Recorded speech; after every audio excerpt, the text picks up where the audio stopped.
বন্ধুরা, আপনারা তো পাস্তা অনেকভাবেই খেয়েছেন, কিন্তু হাতে মেখে পাস্তা কি কখনো খেয়ে দেখেছেন? আজ আপনাদের সাথে আমি হাতে মেখে পাস্তা কিভাবে তৈরি করতে হয় সেটাই শেয়ার করব। তো ভিডিওটা স্কিপ না করে ভিডিও শেষ পর্যন্ত আমার পাশে থাকার অনুরোধ রইল। তো চলুন ভিডিওটা শুরু করা যাক। নমস্কার বন্ধুরা, আবার নতুন ভিডিও নিয়ে আপনাদের সামনে হাজির হয়েছি। আমার চ্যানেলে নতুন হয়ে থাকলে চ্যানেলটিকে সাবস্ক্রাইব করে আমার পাশে থাকবেন। চলুন আর কথা না বাড়িয়ে ভিডিওটা শুরু করা যাক। এখানে আমি 250 গ্রাম মতো পাস্তা নিয়ে নিয়েছি। আমি আমার পরিমাণ মতো নিয়ে নিয়েছি, আপনারা আপনাদের পরিমাণ মতো নিয়ে নেবেন, যতটা পরিমাণ রান্না করবেন।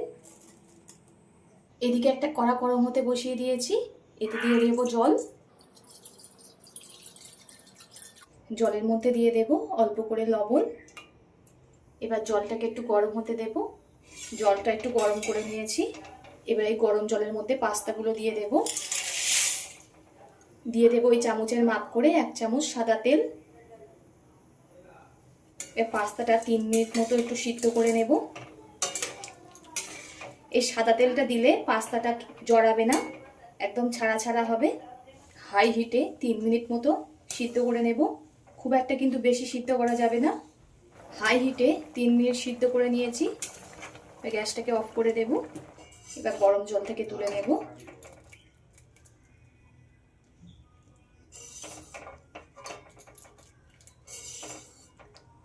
আমি ঠিক এমন ঝাঁঝরি গামলিতে সব নামিয়ে নিয়েছি। এবার একটু ঠান্ডা জল দিয়ে ধুয়ে নেব।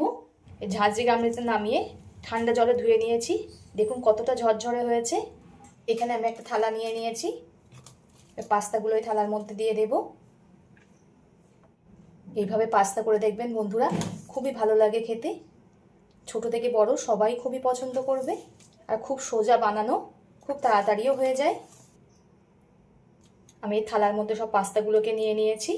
এবার এতে দিয়ে দেব সস। এবার এতে দিয়ে দেব একটু পাস্তা মশলা। আপনারা এই মশলা সসটা পরেও দিতে পারেন, আমি আগে দিলাম। এবার এতে দিয়ে দেব 1 চামচ মতো সোয়া সস। এই নতুন পদ্ধতিতে বন্ধুরা একবার হলেও ট্রাই করে কমেন্ট করে জানাবেন কার কেমন লেগেছে। সব কিছুকে হাত দিয়ে খুব ভালোভাবে মাখিয়ে নিতে হবে।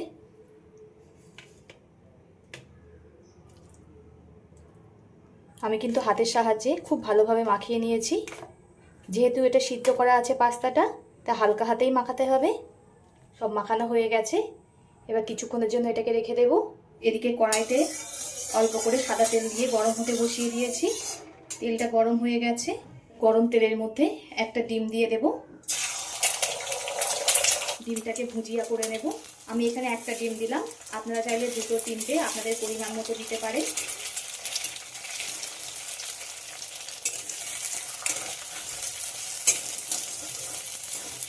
ডিমটা ভুজিয়া করা হয়ে গেছে। এবার ডিমটাকে তুলে নেব। কড়ার মধ্যে আবারও আমি তেল দিয়ে দিলাম।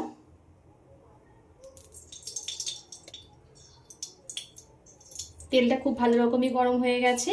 এখানে একটা ছোট সাইজের আলু আর গাজর কুচিয়ে নিয়েছি, সেটাকে দিয়ে দেবো ভাজার জন্য। গাজর আর আলু খুব ভালোভাবে ভেজে নেব।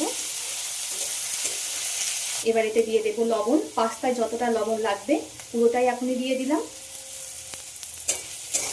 লবণটা দেওয়ার ফলে গাজর আর আলু খুব ভালোভাবে ভাজা হয়ে যাবে আর তাড়াতাড়ি নরমও হয়ে যাবে। এখানে আপনারা আপনাদের পছন্দ মতো সবজি ব্যবহার করতে পারেন। এমনটা না আমি গাজর আর আলু দিয়েছি বলে আপনাদের তাই দিতে হবে। আপনারা আপনাদের পছন্দ মতো সবজি নিয়ে নেবেন। গাজর আর আলু আমার ভাজা হয়ে গেছে। এবার এতে 2 বড় সাইজের পেঁয়াজ কুচি দিয়ে দিলাম। দিয়ে দেবো অল্প করে লঙ্কা। ঝালটা আপনারা স্বাদ মতো দিয়ে দেবেন, যে যেমন ঝাল খেতে পছন্দ করেন। এখানে ছোট বাচ্চারা খাবে বলে ঝালটা আমি অল্প করেই দিলাম। সব কিছু আবারও খুব ভালোভাবে ভেজে নেব। আমার বন্ধুরা কে কোথা থেকে দেখছেন কমেন্ট করে জানাবেন, তাহলে আমি বুঝতে পারবো আমার বন্ধুরা কোথা থেকে দেখছে। আর আপনারা এত সুন্দর সুন্দর কমেন্ট করেন, আমার করতে ভীষণই ভালো লাগে।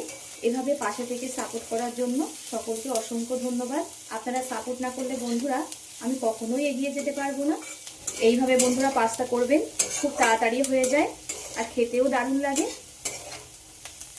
সব কিছু আমার খুব ভালোভাবে ভাজা হয়ে গেছে। এবার ভেজে রাখা ডিমটা দিয়ে দেব। সব কিছুর সঙ্গে ডিমটাকেও আবারও ভেজে নিতে হবে।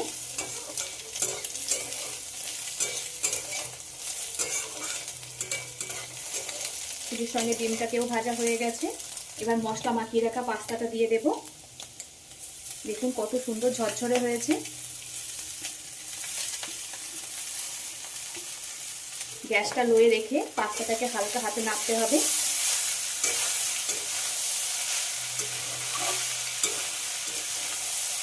এই পাস্তাটা করা কিন্তু খুবই সিম্পল আর খেতেও দারুণ লাগে। একবার হলেও ট্রাই করে কমেন্ট করে জানাবেন কেমন হয়েছে। পাস্তাটা হয়ে গেছে। আশা করি সিম্পলভাবে তৈরি করা পাস্তার রেসিপিটা আপনাদের সকলেরই ভালো লেগেছে। কার কেমন লেগেছে কমেন্ট করে জানাবেন।